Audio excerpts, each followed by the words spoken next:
இங்க எவ்வளவு சீரியஸா ஒரு பிரச்சனை ஓடிட்டு இருக்கு. இவங்க 2 பேரும் அதாங்க நம்ம பாசிசமும் நம்ம பாயாசமும். ஏன்னா அந்த டைலாக் பொருந்துற மாதிரியே இருக்குது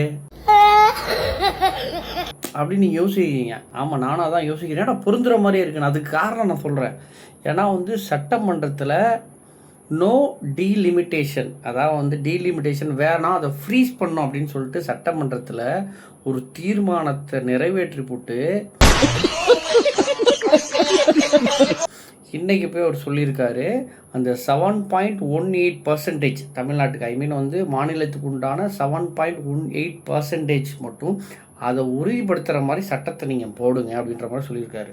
மொத்தமாக 543 எம்பி மட்டும்தான் இருக்குன்னு சொல்லிட்டு சட்டமன்றத்தில் தீர்மானத்தை நிறைவேற்றினாங்க.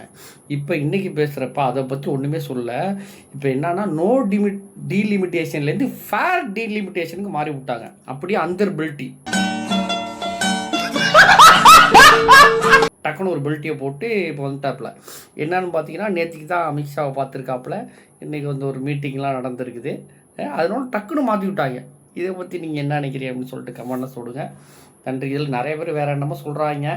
சரி, நீங்கள் கமெண்ட்டை போடுங்க. டிவிக்கு நண்பர்கள் நீங்களும் வழக்கம் போல் திட்டிருங்க. நன்றி, வணக்கம், வெளுத்து விடுவோம்.